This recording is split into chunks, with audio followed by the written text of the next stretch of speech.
you. So you think that the Directors Lounge Video Festival would have liked that last piece? I got actually banned from the goddamn festival. Like, I can't believe it. Like, I can't do the simplest thing without everyone hating me for it.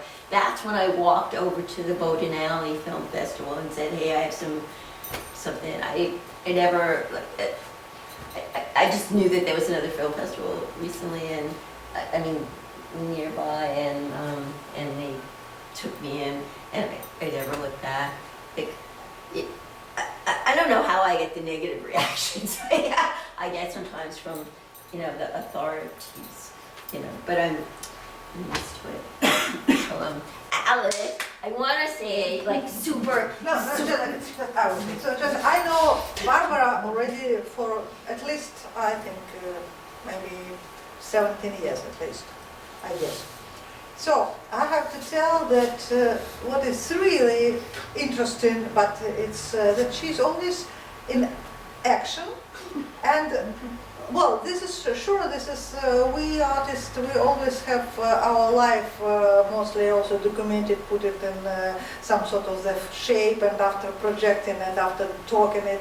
But she is really doing it constantly, and this is what you have seen. This is really following all different kinds of the period of her life, what she did. So we can, even if she is not here, we can already create her own image, watching just her work, and not image only like artist, but like a person. So I think this is some kinds of the extraordinary possibility to meet her here in life and just not only do some kinds of suggestion how she is, but to talk as well. I think Alice is my favorite. Alexandra Dementieva, for the sake of my video history here, is truly my favorite artist, and I don't mean it as like some kind of, you know, reciprocity thing. I mean, I've actually described her, you know, as the best artist in the world.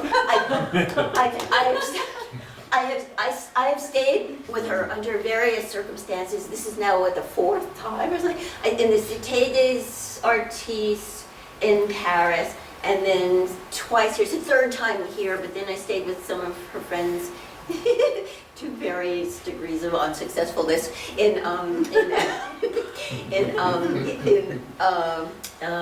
Moscow. I almost forgot the name of the city, Moscow. But Alex dreams her pieces. You know, she's not like following the news or something. I didn't dream her. No. She dreams her own, her art. It comes in her sleep. When I stayed with her in Des Artistes in Paris, I was totally afraid to breathe. Like, all night, I was totally afraid to wake up or breathe or anything. I didn't want to interfere with, you know, the sleeping process. And I guess we have known each other for such a long time. It doesn't. I don't. My ears like all compressed. But it's not often that, and I know a lot of artists. The only people I know are artists. I don't have time for like real. No, you was in prison, so you know much more people that's not artists, you know. Oh, but I don't really know them. Yes, I wasn't. I actually was arrested. That's really my doc. Oh, that was so dumb. I had this red rubber stamp that my uncle gave me when I was 8 years old that I've been using as an anti-signature instead of flourishing signatures. I went to an opening in Chelsea, and I was meeting some friends, and they didn't get back here. And they weren't there yet. So I took a walk around the block, and there was some garbage stuck to the walls of some of the buildings. So I always use my stamp to stamp in the gallery books, you know, instead of the flourishy signature. So I started stamping this stuff on the wall, and 2 guys get out of a taxi, and they're big and they're cute, and they're, you know, and they start chatting me up, and I got some time to kill. So I started chatting them up, and it's flirting. It's a kind of flirting. So they're out of a taxi. And one of them says, you can get arrested for that. And that was a big joke in my family. If I didn't make my bed, if I didn't do the dishes, like something that my father would say, you can get arrested for that. It was like a joke. So I laughed at them. Before I knew it, my hands were totally, They were undercover. Yes, they were undercover cops. It just didn't occur to me. You know? But the whole phenomenon of reality being an unexpected thing that, you know, you're kind of going along and you know what direction you're going. But things come, things happen that you don't expect, and okay, let's see what this is all about. Let's see what this is all about. So I went along with him, but I told him I'm taking care of someone at the time, it was 82 or 85, who has dementia. I got to be home at 10 o'clock. You know, I figured, you know, they would do whatever they had to do and let me go. Well, they never let me go. They never actually said I was under arrest. But, you know, one thing led to the other, and you know, let's see what happens. But they flirted with you before that. Yeah, but you know, I mean, I'm like 68 or something at the time. They're like 25. You know, it wasn't like a real. I never considered it a dangerous kind of situation. You know, and even the phenomenon of being in jail, it truly was one of the most interesting nights of my life. It was a 24-hour period. There were 4 narrow benches, 4 little like yoga pads, and 30 women, mostly prostitutes, some counterfeit people from Chinatown. They were selling handbags, Gucci, and stuff like that. One person that jumped a fair turnstile, and I just kept walking around the room, saying, you know, hi, my name's Barbara. Like, like wow, this is so interesting. And it truly was one of the strangest, most interesting. Did they take your stand? Yes. Did they let you in the cell? Ah, okay. They- You could not yes. stand them. Yes, they took my stamp, and eventually I got it back from the property office, but I lost it on the way home. This is now the 3rd iteration, the 3rd actual stamp. The first one I lost at, you know, Davidson Gigliotti. He had a funeral for someone else, and I went to that. I can't remember her name. She's actually was more famous than he is. So I lost the first one. The one my uncle Mike, he had a print shop on 5th Avenue, which is like now, like no one that can ever print shop that. He gave all the cousins their names in different colors, stampies. It's beautiful. I noticed it too. And you have good music with the videos. That is so amazing. I put out a call. Well, I have to stop using appropriated stuff because my work is really getting out and things are being bought at printed matter, and I don't really want to deal with legal things and lawsuits and those kind of things. So I put out a call either on Facebook or an email or something. This is my website. This is what I do. Anybody want to send me music? And I got a lot of music. Charlie Morrow being one of the most. I had known him very, very slightly in New York. He had once,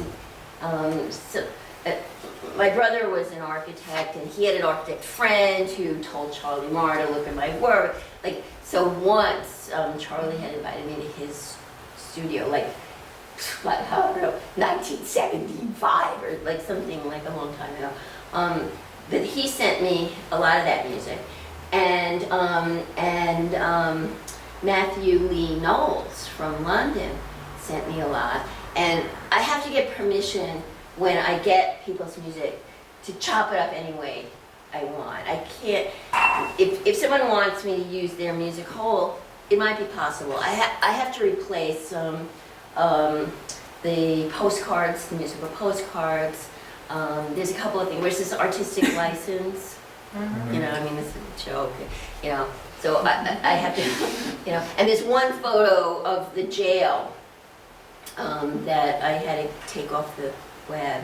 that I have since gone back there and actually photographed myself. So I'm slowly, trying to replace that stuff. But I have like all this music now that people have sent me, and I've cut it up any way I want. And some of the pieces that I showed in Helsinki, I showed the pieces that he had contributed to, and I know nothing about music. It's like nothing. So a lot of the things I edit in music, I edit by the way the wiggles go on the screen, and I cut it. And, I am having a lot of fun. It's torture, like getting things really, really done. But I don't know. I have a completely different attitude toward life in these last, 10 or so years than I ever had before. It's like my mother died when she was 66, and like the minute I passed, I thought, I'd be gone. So time. Yeah, I mean, and everything, it's candy, like everything after that's dessert.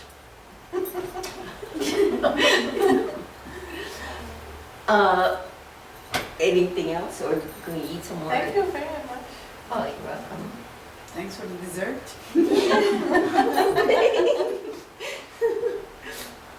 It's surprising to me sometimes to watch the composite. I've made 130 some odd videos, and they all have these different flavors. So you had a lot of work to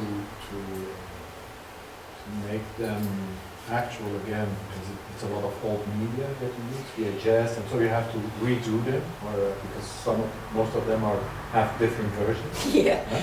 yeah. So that's a lot of work now. Yeah, that's why I didn't have the photo composite that I showed in Helsinki all need spotting. The first half hour here, there were things different sizes. There were a lot of some pieces, and like getting these shows together was, I suggested that the 70th birthday retrospective started on my real birthday, August 17th, at the Filmmakers Co-op. And then the other, as I asked people, or people had asked me, Alexandra was very gracious. She's been asking me to come back and stay with her in Brussels for a while. So I figured I could, I could add that in. And then I asked, the Bodenali Film Festival, I could do no wrong there. It's amazing. Because I had just gone over there about 7 years ago when this piece it wasn't rejected, but they put it in their basement installation section, which it's obviously a narrative, a time-based narrative. I start out in the studio, I'm looking for Nirvana, I go through all this. It's not an installation piece. So there was this big fight between the two directors, the one who had programmed to me before, and the one that says, oh, it's an experimental film festival, which means basically everything looks like 1955. Yeah. So he didn't get it, and they had this big fight, and they put it in the basement, and like okay. Usually I take my lumps, which is how the Push Me piece got made. But I went over there, and they're kids who were like all 25, which is where a lot of my audience is started to be very young people. So they put it in, and then they invited me back, and again and again, without applying, which is the way I like to do things, because I don't really do applications. And then 2 years ago, they invented an award for me, the Independent Life Award. So this year, in this next week, Saturday, I'm going to show some of my really risque pieces that have never been shown, that I made with my 40-year partner over time. We are in the editing studio, and we have a fight, and you saw us still from the bath. That was our second video. We made it, my first college teaching job was 1976 in Missouri, and I invited him over, and we get into the bathtub, put up the camera, and he tells me about an affair he just had, like in the couple of weeks, you know, between when we left. So it's an unexpected video, and like all of the videos in between pregnancy dreams.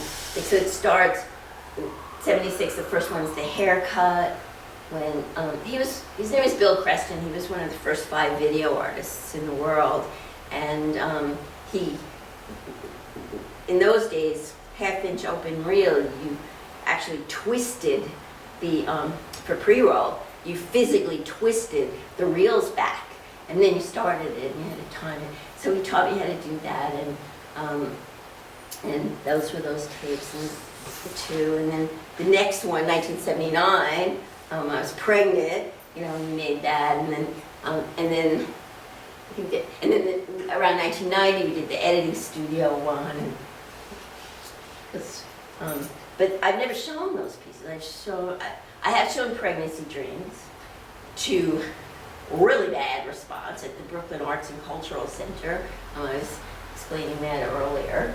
People got up and were horrified because I was 9 months pregnant and naked, only because Bill was testing the film stock to shoot the birth of the child. You know, and then Demi Moore, 10 years later, appears naked and pregnant on the cover of Vanity Fair. You know, everybody applauds. Too early again. So the Bodinelli is a good place in Berlin for me to show some of the risque things. The last one is 2019. It's called The Blowjob. Bill's 87 now. but I didn't do it in a prurient way, because the haircut, it had to be like the haircut, the bath, you know, like each of these things, it leads to what a whole life, you know, is together. And I wanted to put that particular reel together, you know, because they've seen in the 7 years all of these little funny pieces, you know. So, but I would never show those anywhere else. They're too intimate, but they make sense there, particularly if you know so much of my work, to see how life, you know, fits in. We have to go there. 6 o'clock. I have an hour. At 6 o'clock on Saturday the 9th. And they're not online. They have none of those ones. Good. Like, I'm not like that. I'm not like a show up in that kind of way. I mean, like people are doing these titillating, kind of sexual things because they think it's you know, risque, but it's not. They're boring. We already know that. Everybody has sex, you know, everybody has these body parts. I don't know why they're getting such, you know, big acclaim. There's no substance to any of that work. But I don't, you know, I'm not ready to actually make it public. And none of the nude things. Yeah, the suicide.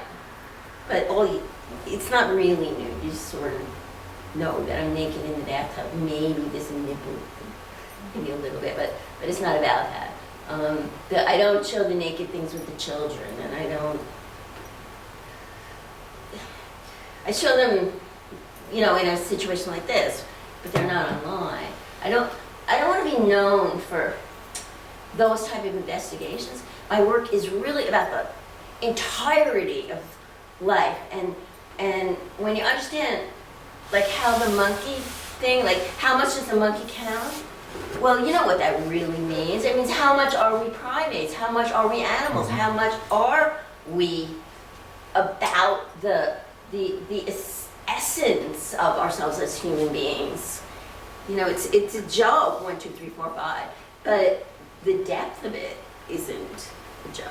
And the news to fit the family, you know, yeah, like we, you know, yes, to fit means this, but then Bill's reading the New York Times, I'm reading the Village Voice, Santa Clara is looking at the funnies, and Ola is watching politics on television. You know, these are these are complicated ideas, you know, presented in the simplest, most straightforward way possible. Here's my book. There's a lot of books, but this is 1986, Homo Futurus. What are we becoming? You know, I predicted that the next hominid is going to be genetically engineered. How? I predicted it from writing my journals. Just, you know, where are we going?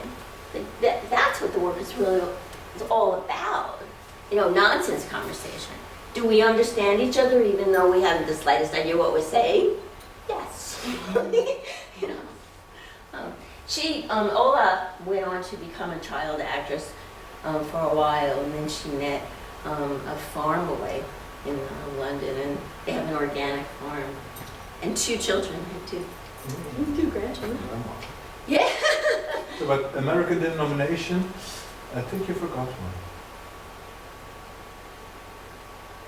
Which I made up. I mean, I'll show you. I faked the. Yeah, but you forgot one. I'll show you. All right. I'd love to put it up. Yeah. You have to make a new one. Well, I do tend to $0. do that. I do tend to do the dog recognition. Every time I show that piece in another country, I add the language.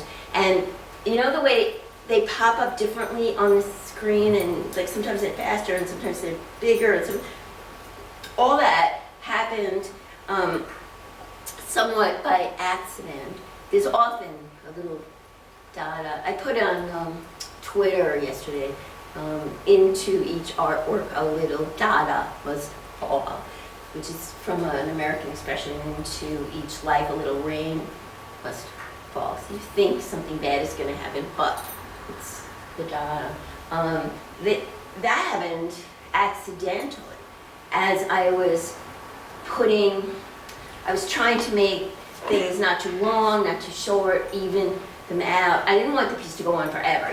You get it, you know, pretty soon, but it's fun to wait for the languages to come up and to pay attention after a while to what the animals actually look like and like these different types of relationships. But the pacing all happened just because of the technology of trying to put things together that weren't there before. And they push me the way things rose, that I figured out mathematically, so that each thing had, I don't remember what the math was that I did, but that each had an increasing progression. And my original concept of that was quite different. It was my second year being invited to Tina B, the Prague International Video Festival, for both video and text art. And I had intended to do it as a button. I had intended to do a button pin piece where people actually pushed me, that they physically interacted with me and pushed me, and each of the pins had a voice activation thing in it. And I went to a show by a friend of mine, Shalom Newman, who had these kind of button, they weren't buttons, but like in portraits made with found materials and junk and stuff like that, they talked. Particularly, maybe you did have to push them. I guess you must have had to push them. And I asked him, where'd you get those? And like, you know, a lot of us who have managed to find technology that works for us, we don't give away our secrets. Like, you know. But I thought he would tell me because it was a completely different piece. So he didn't tell me. So I went online and I found such things. They're doll voice boxes. But you can only buy 200 from China, you know, and they take a month to get there. And I needed like 10, you know. So I said, okay, well maybe I can do it in video, you know. And I started writing down the words that I wanted to use, and I have the back of a neck and the back of an envelope of my journal. And the words they just kept So coming. many, so many. And I began to get really horrified. These are things people do to each other. Yeah, it's when you look at it, you think Atrocious. it keeps coming so many. Like, there's a lot of words for snow in English, Yeah, but there's there's a lot Italy. of words for shit we do to each other also. And I couldn't believe it. Like as I kept thinking about them, they just kept occurring to me. Like we don't have as many words for love. Is this only English or would it also be other languages? Well, this is all English. Yes, but I mean, if you They do this probably all in translate. don't German or in French, will you have the same list of words? Would it be as many words? Because there's a lot, no? they? Tar and feather. Maybe they don't have that in French or something. That's a British thing. Tar and feather. But Western meat. oh, what does it mean? Tar and feather, you put somebody in the tar and then in the feathers. Yeah, like it's in the from the Western. fairy Huh? tale. No, it's from the Western. In the fairy tale they do it too, these two sisters that are, she falls into the tar first and then they throw feathers over. Yeah, I like Punish shaving somebody. somebody's head, shaving. I'm not sure if it's in there. It is It's in like a there. thing. Shave me is in there. I don't know if is It's boil the same. in there? Yeah, boil. Yeah. that's Boil also me, boil, no. Yeah. I It was, Very I saw it. interesting. I saw it. Eat me? I don't know. But you know, keep saying it. It's like how horrible people treat each other. on Tickle this. me is not in there. Yeah, but And it this is could be done as a torture. Yeah. Yeah. So there's not enough. Okay. I thought it was funny that there was divorce me. Have you ever been divorced? Yes. She's Was in the it- middle of it. Was it torture? I was Yes. divorced. Yeah, it was torture. It kind of rejection and Yeah. yeah. So you picked that up. Thank you. Thank you. Thank you for coming. And I also like the faces changing. It's really beautiful. What was that? Was that like a glitch of the computer that works too slow? That you could. It's a morphing. Yeah. It's one of the many morphing programs, and I've been working more and more like with various types of morphing programs, and one that I showed in Helsinki using Charlie's music is with my photographs that are distorted, that are in the show. And, there's two of them on a postcard that are in the show that's up in the Mitchell-August Gallery in New York. These are full-frame 35mm photographs that are distorted, and there I showed a morph. This was about 20 of them, where the 35mm rectangular image morphs into this, and then it morphs from this to another distortion, morphs back into another 35mm. But the artifacts. Yeah, the artifacts are part of the morph program. And they're all different ways that there is that data element that I don't know exactly what's coming. I'm trying to technologically work more with the morph programs and understand them more and be in control of them more. Because both the photographic morph that I showed in Helsinki and this one are both the same type of artifacts changing into each other. One of the things that's really exciting to me is that I keep growing in what I'm doing as the technology changes. And I was really happy that a critic in Australia, I did a show in Australia 2015, or 14 or 15. I did shows up and down Australia, and she picked up on this phenomenon that as you know, as an old artist, I'm not stuck in the traditions that I started with. That as the technology changes, I am excitedly changing with them. But I never studied any of that. I think I said in the beginning I was a painting major. So anything I want to do, I try to figure out how the program will allow me to do it. When I hire people as studio assistants, or I get them to work for me for free, they know the programs, but they have no idea what to do with them. They know all kinds of very intricate things about these programs.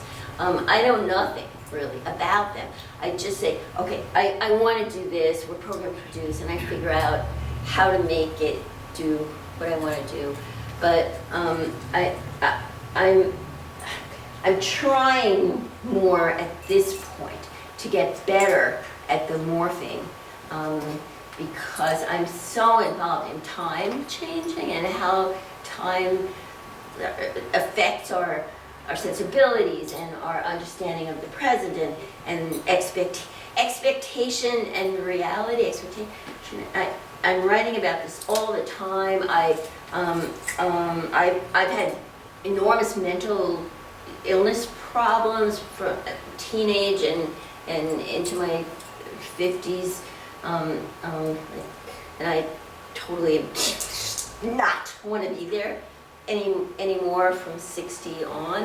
But I have a sense of wanting to work with adolescents who are really troubled, and I think it's all about expectation and real phenomena, that what we want to happen isn't happening, and we don't know how to deal with that kind of thing. And you know, if I could possibly help, you know, kids in this. I was sent to the Brooklyn Museum Art School because I had a nervous breakdown, because I won a science fair. So America put me into an instrumentation and automation physics program to become an astronaut, which I just laugh. But on my yearbook, there was one yearbook picture of me. My yearbook page has Marsha. Not Marsha Resnick, right? So it just says, Resnick, what's her first name? Resnick. That she exploded in the Challenger. Ah. She was editor of the Carnegie Technical. I was editor of the Literary Art Magazine, the Carnegie Literary Art Magazine. We are on the page, on the same page, same college, same background. I grew up in and around New York City. She grew up in and around Cleveland. We're both Jewish girls. We're both exactly identical. And I started earlier. I had this breakdown because I was seeing these visions that said, get out, get out, get out, get out. I was the only girl in the program.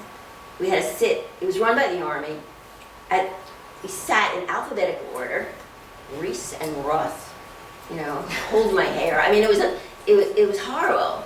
And physics, I had 3 periods of instrumentation physics a day. I had instrumentation math, and my father wouldn't let me out of the program. And the school psychologist said, maybe you should let her take some art classes.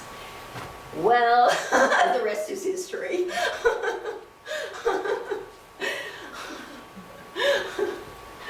So I would maybe like to, you know, help people that are having some kind of trouble. And, you know, now I only do it, like, I live in a building called Westbeth Artist Housing in New York City for low-income artists. It's a public housing project, like the project, but it's all artists, and there are kids growing up there, and some of them are really weird. And my novel, this book, which I spent 40 years writing, you know, has some disturbed individuals in it.